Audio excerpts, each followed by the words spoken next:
Tipparthi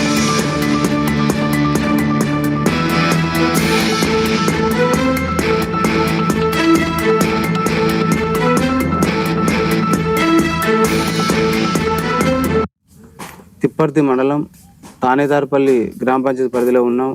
Congress party గ్రామ శాఖ అధ్యక్షులు నల్లగంతుల సైదులు గారు మనతో పాటు ఉన్నారు. నమస్కారం సార్. నమస్కారం. కాంగ్రెస్ పార్టీలో గ్రామ శాఖ అధ్యక్షులు ఎంతకాలం పనిచేస్తున్నారు? పార్టీ బలోపేతానికి ఎలాంటి కృషి చేస్తున్నారు?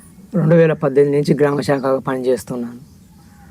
ఎనీ టైం కాంగ్రెస్ పార్టీ కొరకు ఫుల్ సపోర్ట్ చేయడం జరుగుతుంది. తానేదార్పల్లి గ్రామ పంచాయతీ అభివృద్ధికి కూడా సహకరించడం చాలా మంచిగా ఉంది. సార్, గత సర్పంచ్ హయాంలో ఎలాంటి అభివృద్ధి సంక్షేమం జరిగింది మీ గ్రామంలో? మా గ్రామంలో తానేదార్పల్లి గ్రామ పంచాయతీ డ్రైనేజీలు కానీ, సీసీ రోడ్లు కానీ, అలాంటి ఇంకా చాలా పింఛన్లు కానీ ఏవైనా కూడా చాలా చేయడం జరిగింది. గత 10 ఏళ్ళ బీఆర్ఎస్ వల్ల ఎలాంటి అభివృద్ధి సంక్షేమం జరిగింది? ఇలాంటిది కూడా అంతా శూన్యం. రూపాయి పని చేయలేదు టీఆర్ఎస్ ప్రభుత్వం తానేదార్పల్లి గ్రామ పంచాయతీ. గతంలో డబుల్ బెడ్రూమ్ ఇల్లు కానీ ఇలాంటివి ఏం రాలేదు. దళిత బంధు, బీసీ బంధు ఇవి కూడా రాలేదు. యాదవుల గొర్రెల పంపిణీ కూడా 10 మంది పేర్లు పెట్టి ఒకరికేం ఇచ్చిపోయారు అంతే. మిషన్ భగీరథ ద్వారా వాటర్ అందుతున్నాయా గ్రామానికి? వాటర్ ఒకటి వస్తున్నాయి. గతంలో అంటే వ్యవసాయానికి ఎలాంటి సంక్షేమం జరిగింది? వ్యవసాయానికి కూడా ఎలాంటి అంటే లబ్ధిదారు ఉన్న ఆసాములకే వేసారు కానీ మామూలు బీదర్ రైతులకు ఎలాంటి న్యాయం జరగలేదు. గతంలో విద్యా వైద్యం ఎలా ఉంది గత ప్రభుత్వం? శూన్యం.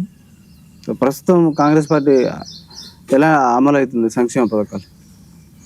కాంగ్రెస్ ప్రభుత్వం వచ్చిన కానించి ఫ్రీ బస్సు కానీ, ఆరోగ్యశ్రీ 10 లక్షలు చేయటం కానీ, సన్నబియ్యం పథకం కానీ, 200 యూనిట్ కరెంటు కానీ, ఇందిరమ్మ ఇండ్లు కానీ, అలాంటి కాంగ్రెస్ ప్రభుత్వంలో చాలా అభివృద్ధి ముందుకు జరగడం సాగుతుంది.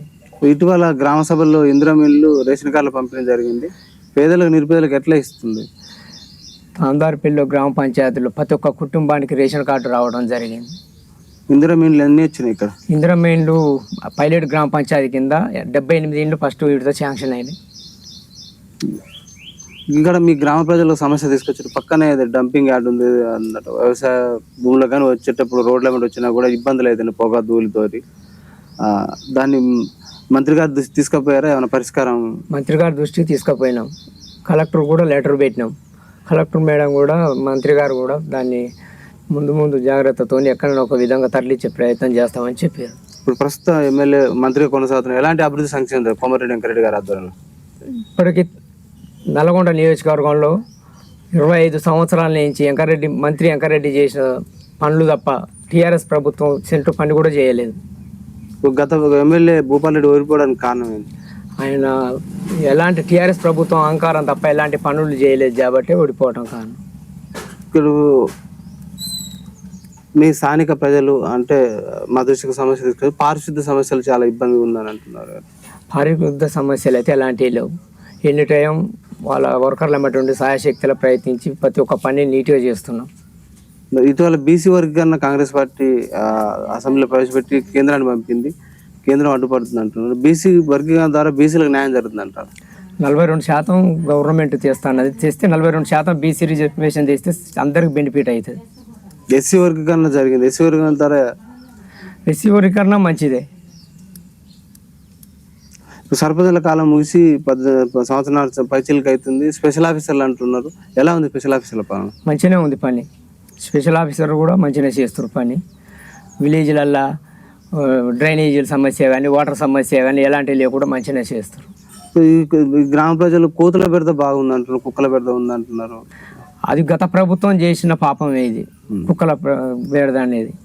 మరి ఇప్పుడు ఏమైనా నియంత్రించే అవకాశం ఉందా? ఇప్పుడు అప్పుడు గవర్నమెంట్ కేసులే నడుస్తున్నాయి. ఇప్పుడు ముట్టుకోవద్దు అంటుంది. ఇప్పుడు గవర్నమెంట్ ఆ కేసులు తీర్మానం వచ్చింది, నాకు ఎలాంటి చేయొద్దు అంటారు. ప్రస్తుత వ్యవసాయానికి రైతులకు ఎలాంటి సంక్షేమం అందుతుంది ప్రస్తుత గవర్నమెంట్లో?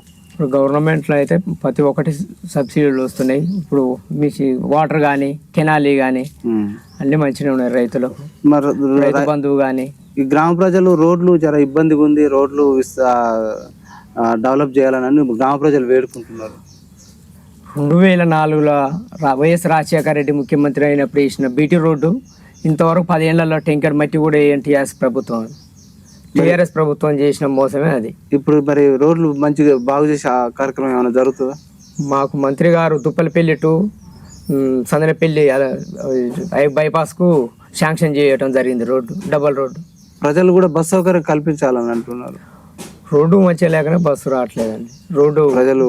రోడ్డు శాంక్షన్లు అయినాయి. మంత్రి గారితో కూడా మాట్లాడినాం. రోడ్డు శాంక్షన్ అయిపోయింది. రోడ్డు అయిపోగానే బస్సు నడుపుతామని మాట ఇచ్చింది. గత ప్రభుత్వం ధరణి పోవడం వల్ల ఎన్నో భూములు ఆక్రమణకు గురైనాయని, అవతోకలు జరిగినాయని ఇప్పుడు భూభారత్ వచ్చింది. భూభారత్ చట్టం ద్వారా రైతులకు మేలు జరుగుతుంది అంటారు. భూభారత్ వల్ల రైతులు అయితే న్యాయం జరుగుతుందని చెప్తారు. ధరణి వల్ల లాస్ అయినాం, ఇబ్బందులు పడ్డాం. భూభారత్ వచ్చినాక జర మా సమస్యలు మొత్తం తేటగా అవుతున్నాయని రైతులే చెప్తారు. గతంలో విఆర్ఓ వ్యవస్థ తొలగించారు, మళ్ళీ అదే వ్యవస్థ రాబోతుంది, ఎట్లా ఉంటుంది అండి? విఆర్ఓలు విఆర్ఏలు ఉన్న సంస్థనే బాగుంది. ఈ ధరణి తెచ్చినాక విఆర్ఓల సంస్థను ఎత్తేయడం వల్ల రైతులకు చాలా ఇబ్బందులు కలిగి ఒకరి భూములు ఒకరి పట్టాలు కావటం, చాలా సమస్యలు రావడం జరిగింది. సార్, బెల్ట్ షాపుల వల్ల చాలా కుటుంబాలు తాగుడు బానిస చిన్న భిన్నం అవుతున్నాయి. బెల్ట్ షాపులు గతంలో నియంత్రించలేదు, ఇప్పుడు కూడా నియంత్రణ జరుగుతలేదని ప్రజలు చెప్తున్నారు సార్.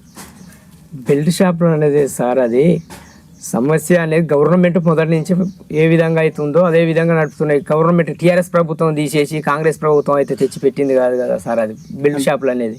అంటే గత ప్రభుత్వం తప్పు చేసింది సార్, ఈ ప్రభుత్వం నియంత్రించే అవకాశం ఉందిగా. నియంత్రిస్తాం. ప్రభుత్వం ఏదైనా అనుకోమని ఒక 18 నెలలు అన్ని చేయలేరు కదా. అది ఆ గ్యారంటీలన్నీ ఒకటొకటి అమలు అయితే అది వేరే విషయం. ఇప్పుడు ఈ బెల్ట్ షాపుల వల్ల చాలా ఇబ్బందులు, తాగుడు బానిసవుతారు, యువకులు కూడా చెడిపోతున్నారు. ప్రభుత్వం కూడా ఆలోచిస్తుంది సార్, ఏదో ఒకటి చేస్తుంది.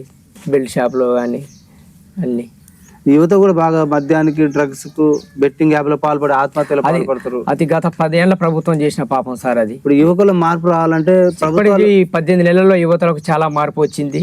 2014 నుంచి 2018, 23 వరకు ఉన్న ప్రభుత్వం చేసిన మోసాలకి యువతకు ఉద్యోగాలు లేక డ్రగ్స్కు, తాగుడుకు బానిసయ్యారు. అదే కాంగ్రెస్ ప్రభుత్వం వచ్చినాక 18 నెలల్లో 60,000 ఉద్యోగాలు ఇచ్చింది. ఇప్పుడు కూడా మళ్ళీ కానిస్టేబుల్ నోటిఫికేషన్ వేసింది. కాంగ్రెస్ ప్రభుత్వం వచ్చినాకనే యువతకు ఉత్సవం వచ్చింది. మరి ఎలా ఉపాధి అవకాశాలు ఏమైనా కల్పిస్తుంది అంటారు ప్రభుత్వం? జరుగుతున్నాయి కదా ఇప్పుడు ఇక్కడ ఉపాధి హామీ అనేది పనులు నడుస్తున్నాయి కదా. త్వరలో రుణమాఫీ కూడా వచ్చి ఇంకా కొంతమంది కాలేదని అంటున్నారు. రుణమాపులు అందరికైనా సార్, అది అన్నో ఒకరు కొంతమంది మిస్టేక్ వల్ల ఆగిపోయినాయి. కానీ ప్రతి ఒక్కరు 2 లక్షల రుణమాఫీ అయింది కంపల్సరీ. బోనస్ అంతుందా? 500 బోనస్ కూడా వస్తుంది రైతులు సన్నపొట్లది. రైతులు ఏమంటారు అంటే అన్ని పంటలకు 500 బోనస్ ఇవ్వాలని అంటున్నారు. గవర్నమెంట్ ఆలోచించింది సన్న ఇప్పుడు. ఎందుకంటే గవర్నమెంట్ ఏం చేస్తుందంటే దొడ్లు బియ్యం ఇస్తే బీద ప్రజలు తింటలేరు, అవి మళ్ళీ దళారుల కాడికే పోతున్నాయి. సన్నాలు పెట్టండి, బోనస్ ఇస్తాం. అదే సన్నం రైస్ రేషన్కి ఇస్తే అందరు బీద ప్రజలు కడుపు నిండా అన్నం తింటారని గవర్నమెంట్ రేవంత్ రెడ్డి ముఖ్యమంత్రి గారి ఆలోచనతోని సన్న బియ్యం అనే ప్రోగ్రాం తెచ్చిండు. దీనివల్ల బీద ప్రజలు చాలా ఆనందంగా సంతోషంగా ఉండటం మేము కళ్ళారా చూస్తున్నాం. ఇది చాలా ముఖ్యమైనది. మెయిన్ సన్న బియ్యం అనే స్కీమ్ అనేది చాలా మంచిది. ఇది త్వరలో స్థానిక ఎన్నికలు రాబోతున్నాయి. ఎలక్షన్ ఏదైనా కూడా పార్టీలు ప్రలోభాలకు గురి చేస్తారు ప్రజలను. మద్యం పోసో, డబ్బు ఇచ్చో, అలాంటి వాటికి ప్రజలు ప్రలోభాలకు గురి కాకుండా ఉండాలంటే ఒక పార్టీ సీనియర్ నాయకుడిగా ఏం చెప్తారు ప్రజలకు?